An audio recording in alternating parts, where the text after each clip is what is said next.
Hello and welcome back to the Kola Peninsula. This is a bit of a status update that's also going to show you a little bit of what you can expect from the campaign.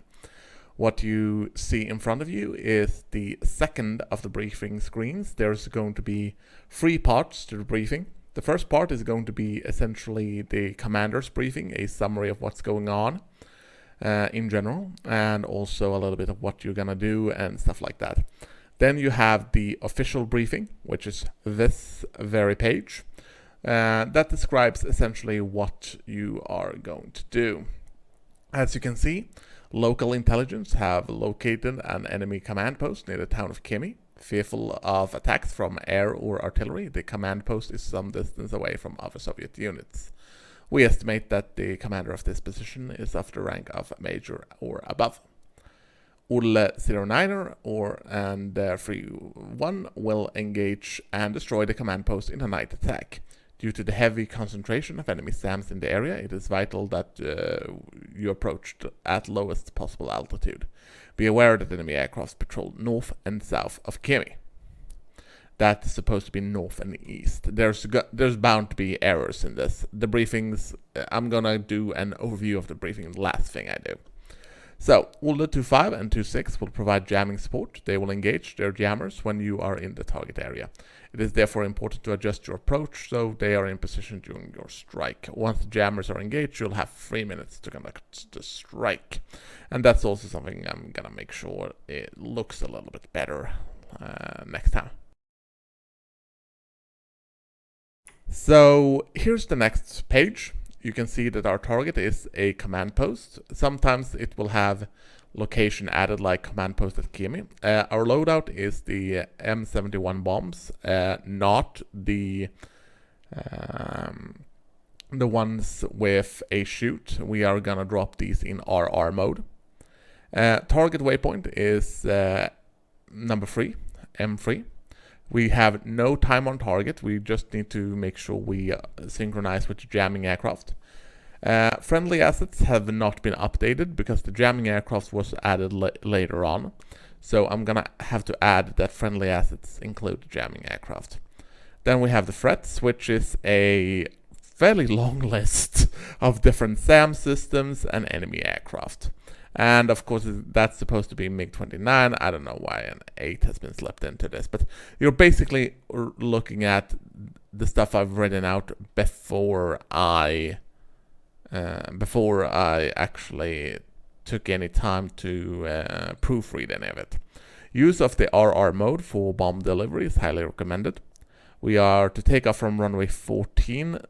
We are to land at runway 32. I'm not sure that's correct anymore. I need to double check that at Jokkmokk. And our wingman will carry jamming and countermeasures pod. And here we have the in-flight map, which shows us a little bit on how we are supposed to fly, but due to the darkness of the night, it is far better to trust in the navigation system. This is going to be a mission where essentially the navigation system is gonna do all the work for you, and having a command of the navigation system and the RR mode in particular is going to be vital for the mission success. Of course, I am not going to restrict loadouts. You can pick whatever weapon you feel is suitable for the job. Well, now you're gonna say, oh, this is gonna be a piece of cake for the BK-90. Sorry, BK-90 not available. This is before we introduced the BK-90 to our arsenal, so sorry, not happening. You are gonna have to do this the hard way.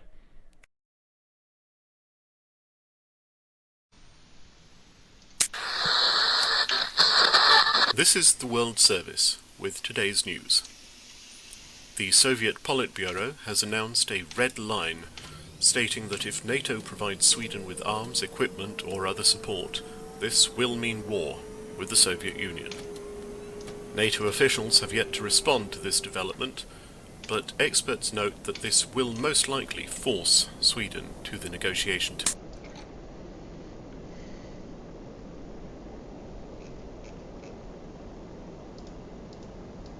Olle 09er, clear for takeoff. Taxi to runway and takeoff when ready.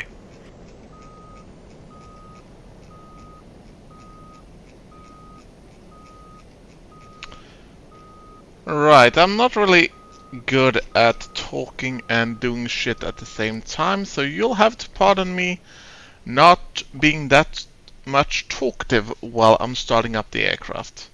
But we should have, let's see here, we have our edge. Yeah.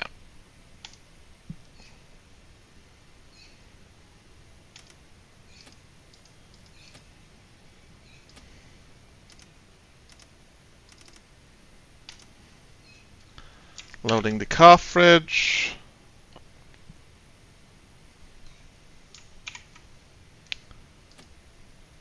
And there goes the light. And of course I want to have the second panel light. I just need to remember where the hell that is. Basically for the... yeah, there we go. There. And we're set to go.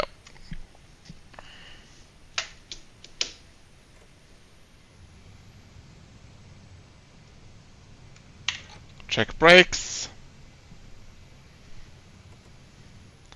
And we are first in line for takeoff in this particular instance, so it shouldn't really be that much of a problem. Now, I know I'm a little bit mean here, because the first time you are taxiing to the runway at Jokkmokk is going to be in this pitch black darkness.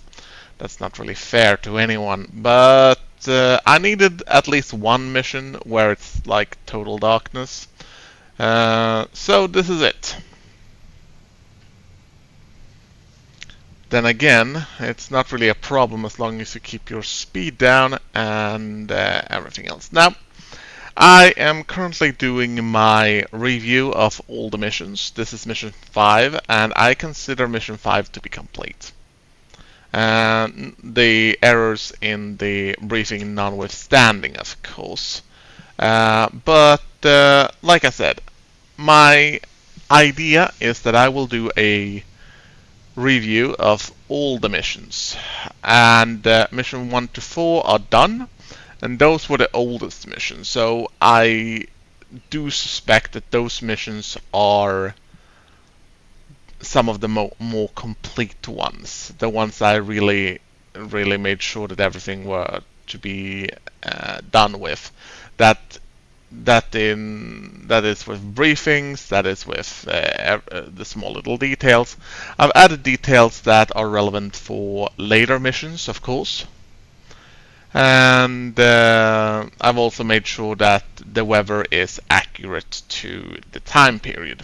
There are 2 exceptions to this, and mission 3 and mission 5 are missions where I wanted the weather to be in a specific manner to sell a specific feeling. Now, it's actually July here in Sweden, and I live in the middle of Sweden, and we've had just yesterday about 3 of the 4 seasons. So during April and May, this is actually worse. So in terms of weather being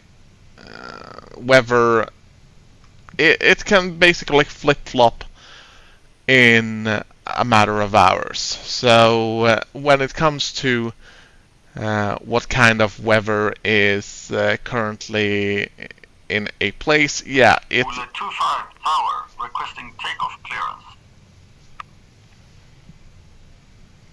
Olle 26 Tower requesting takeoff clearance. We have our jamming support standing by, and they are taxiing to the runway.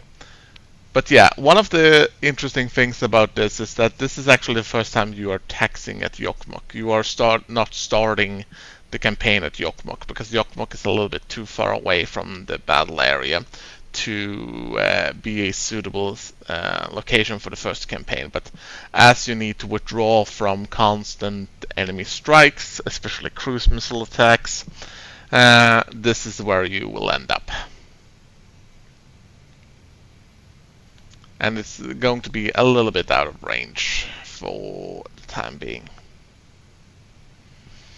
But yeah, I have, as long as the test flight of mission 5 checks out, and dear God, are there many test flights in this. mission 3 was actually one of the more annoying ones, because getting the AI to do what you want it to do can be such a goddamn chore.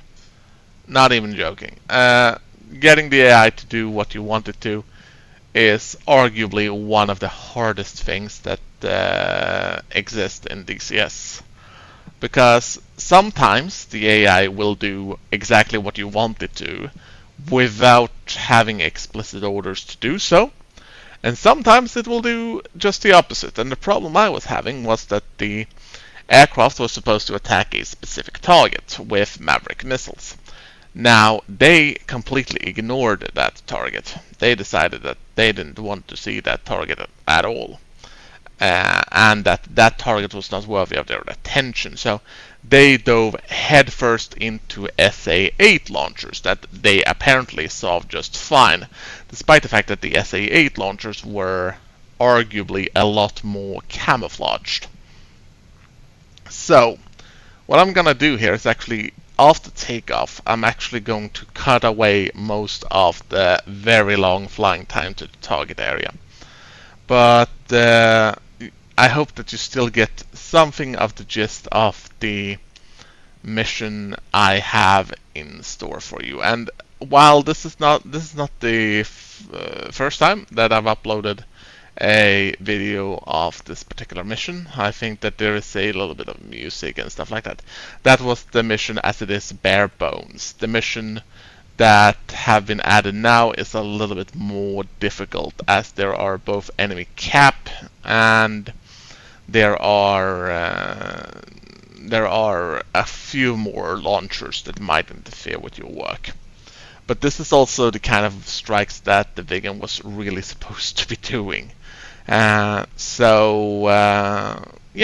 it's gonna be interesting to see what kind of hit we get. I'm gonna try to get a TAC view up, because one of the things I can tell you right now is that it's not going to be,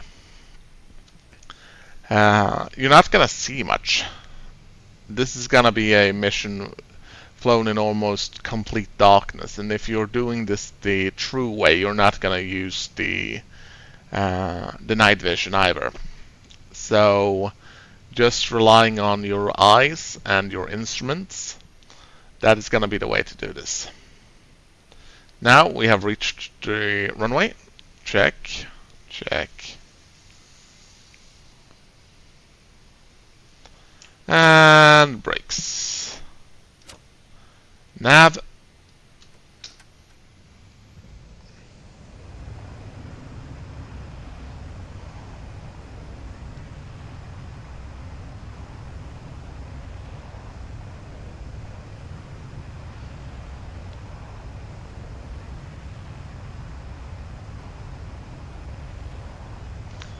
And if you're wondering, well, it's snowing, but there's no snow on the ground. Well, that is also, frankly, a fairly common occurrence. It is basically a mix of rain and snow, and that is the kind of weather phenomena I'm trying to replicate with this particular mission. And congratulations, this is gonna be the mission. Flying in complete darkness, looking at your screens, trying to make sure that you do not crash into the ground, and of course you radar contact LFC Illen. You can activate the night vision if you want, but I wouldn't recommend it because it takes away a bit from the experience.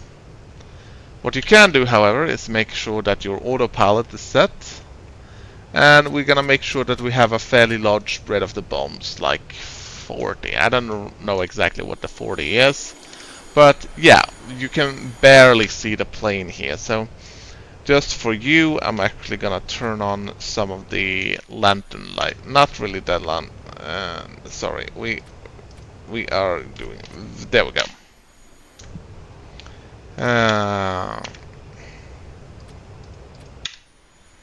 There we go.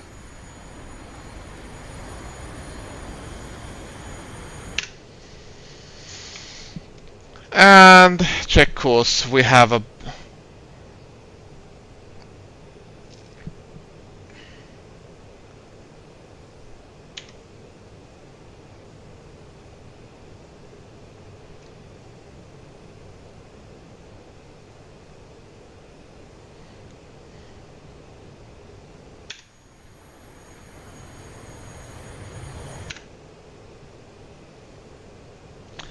And there are 15 miles to the target, or that's Swedish miles for you.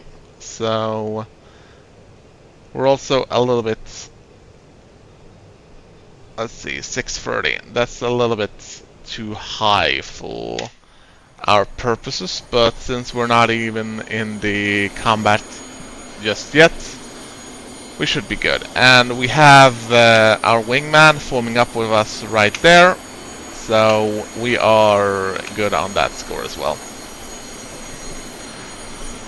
I do actually like that the wingman is actually matching my lighting level. So if we were to light up a little bit more, I am fairly certain that the...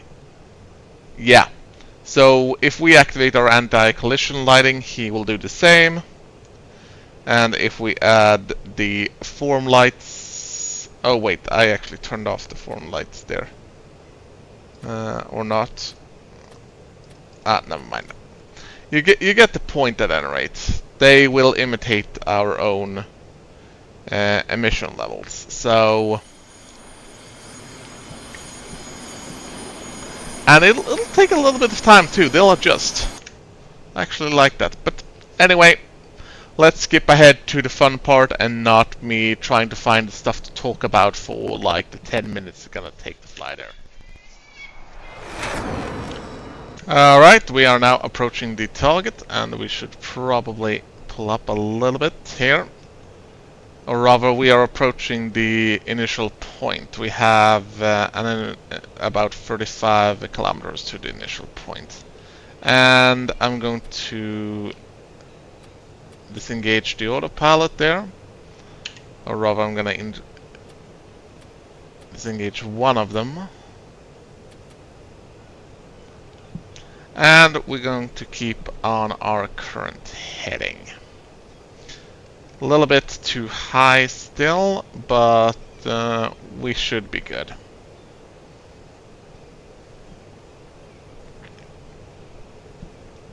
The drop altitude for this is gonna be about 100 meters or so. And we're just at 115, so between the jamming support, I hope that we will be fine. But with the autopilot engaged, the stick is a little bit stiff, but that's actually better than the alternative, which is the stick not being too responsive, because the thing we don't want to do right now is overcompensate.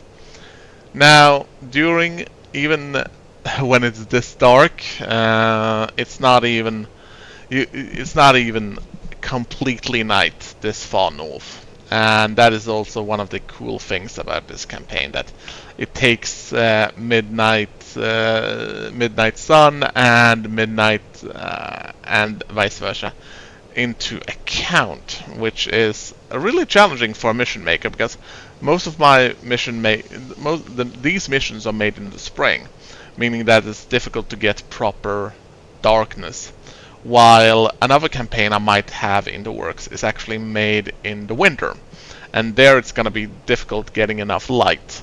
So it's gonna be interesting in that regard. We are closing in on waypoint 2, and I think that our jamming aircraft have overtaken us at some point, so we should be heading into the target area right about now. Yes, we are in the zone, 5x5, and let's engage our... Now, one thing I actually do not remember is if we need to be ANF or NAV for the RR mode, but I'm gonna assume that ANF is going to be suitable for the occasion. The way the RR mode works is very interesting. because I will relinquish manual control of the bombs. Rather, when I approach the target, I will have a heads up message, essentially telling me how close I am, and when I am over the target, the bombs will drop automatically. We don't really have any signal that the jamming aircraft are in position, so that'll be something I might need to check. But we're not really over the target yet, so that's not really a problem right now.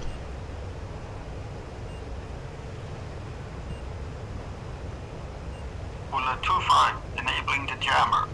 There we go. And Olle 25 is also gonna fly a little bit higher. 26, deploying countermeasures. They're gonna be a little bit higher than us, so it's gonna be just fine. That said, we still have radar locks, but these radar locks aren't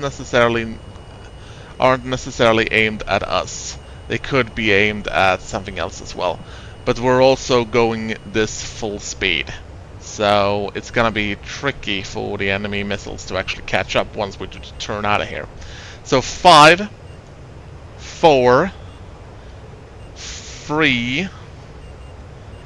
This is where we're gonna start holding down the button, and we hold down the trigger until we get the message that our cargo has been released. Veldast.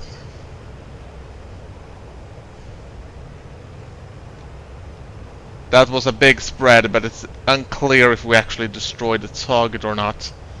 And this is going to be one of the trickier missions for this occasion, because this is one of the missions where I fully expect people are gonna need more than one attempt. Aktpos B4.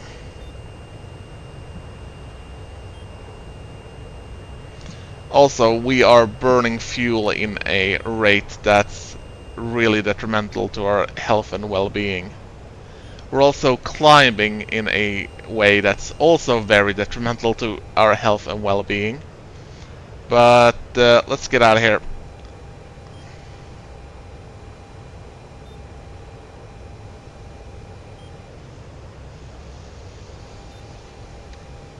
We should have received a mission complete mission statement at this point.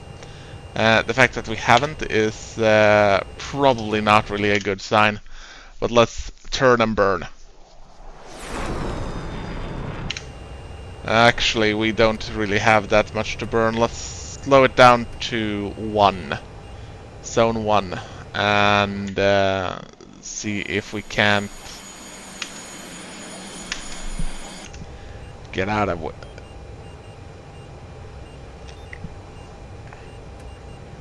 And kill the last one. If we really want to, we can actually... I think we have some of the other Viggens there, or that might actually be a missile too, for that matter. It's gonna be an interesting tac view later on either way, but we should have... At least we completed the mission by dropping our payload. And we can actually check. No, we did not hit the target. It's gonna be interesting to see later on how we... interestingly enough, the MiG-29s that are patrolling east did not intervene, nor did the MiG-25s. So this is more of a random element. They might interfere, and they might not. So mission is actually completed. Let's go look at the TAC view and see what went wrong with our delivery point. It might be that I have to change the aim point to ensure that success is more guaranteed for the player. Olle 25, disabling the jammer. Olle 26, disabling the jammer.